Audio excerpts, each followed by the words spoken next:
If people really feel that HR's failed them, and I read the comments and I've worked with people that have felt that way, Yeah. that I also look above and go, okay, the people above are also failing because they're allowing the HR people to be in place that are facilitating this crappy environment and Mhm. terrible workplace.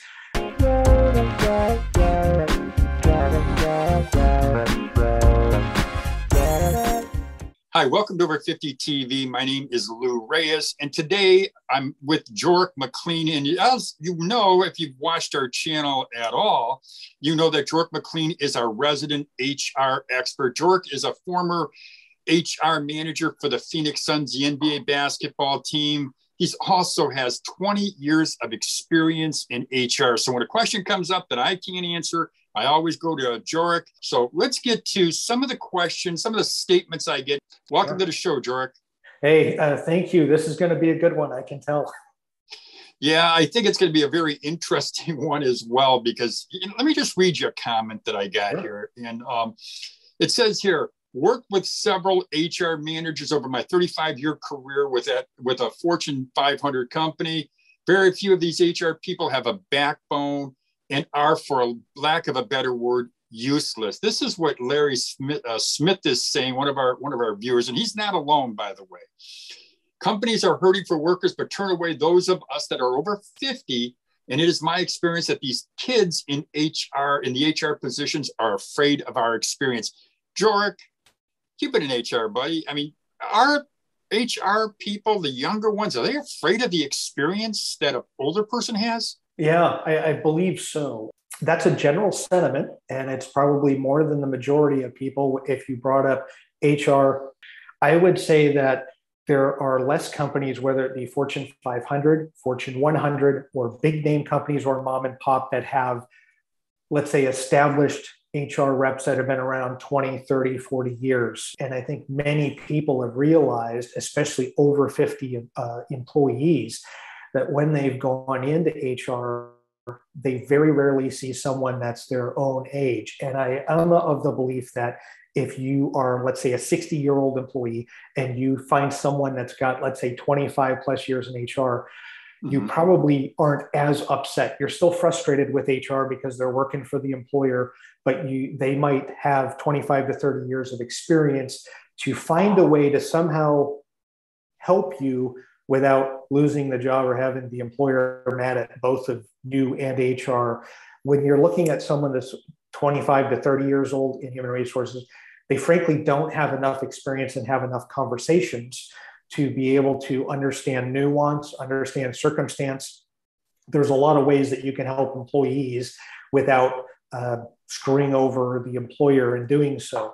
So I understand where Larry's coming from because I've experienced it both being in HR, but also being an employee within a company that I feel like sometimes I've gone to HR and didn't get what I needed. And I was in HR and didn't get what I needed.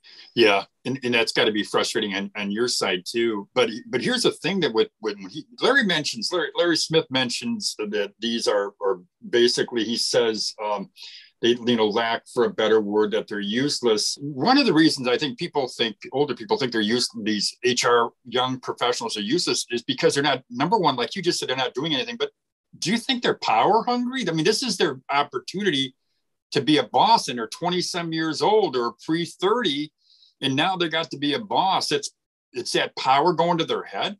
It could very well be. I believe I've met a number of people even over 50, so older people, that HR was kind of a department where if you're looking for a power trip, you don't want people in HR that are into power trips, because the fact that they feel like they can speak on behalf of the employer, because they are speaking on behalf of the employer, they somehow, I worked with some people that felt like, okay, if you get on their radar, they now have power to determine raises and incentives and bonuses and hiring and firing and discipline.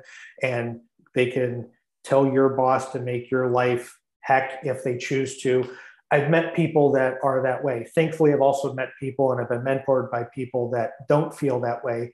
Joric, one other thing that Larry Smith said in his message to me, and I want to stress that this isn't the only message like this, and I stress that I get hundreds, literally hundreds, not 10, not a dozen, hundreds of messages that are similar to this one.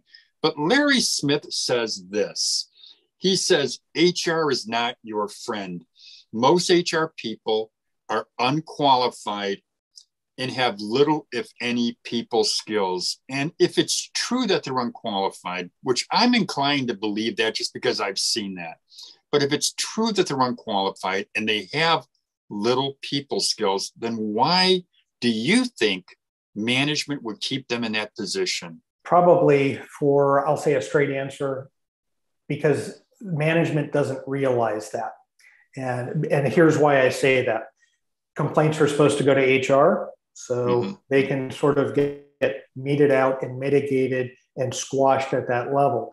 Unless someone goes above HR to their next level, or they tell their boss, okay, this isn't going to end with Joric and HR. This needs to go above to a board, an owner, somebody of a senior position, the plant manager or something of that nature. Many of them are probably not aware that the employees feel that HR is as incompetent or unfriendly as many people are. And I think part of that is maybe it could be blissful ignorance that the managers don't want to worry about it unless there's a lawsuit.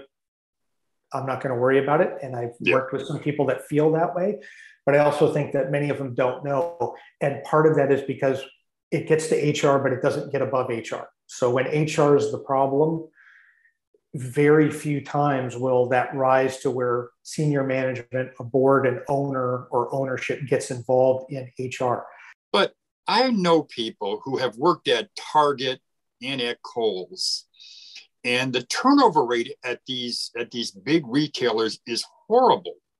And what I'm going to say is, you can't tell me. I mean, nobody really can tell me that C-suite management above that level, above the store level, doesn't know what's going on down there when they see sales are low, or they see the turnover rate is very high. So how in the world can they not know? They're just turning. It seems to me they're turning a blind eye to a problem. I believe you're right, and I think that's an issue. I'm a believer that things start at the top.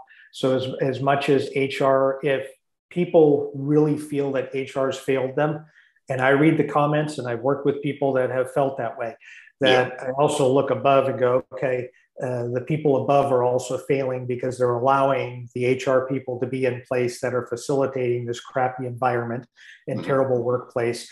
Well, listen, I really do appreciate your help, Joric, in kind of helping us to understand why many people just seem to have, loathe HR.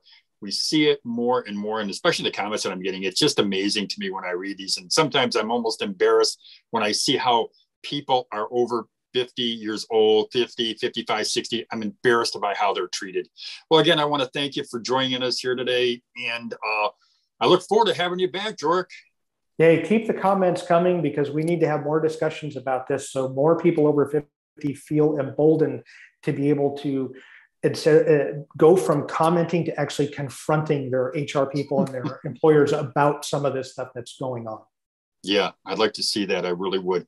Well, listen, Joric, thank you very much. I hated to pull you out of you're in what, Florence, Italy today? Yeah, that's where we're at today. Yeah. Well, enjoy your rest of your day, Joric. Thank you so much. Hey, thank you. I enjoyed being here.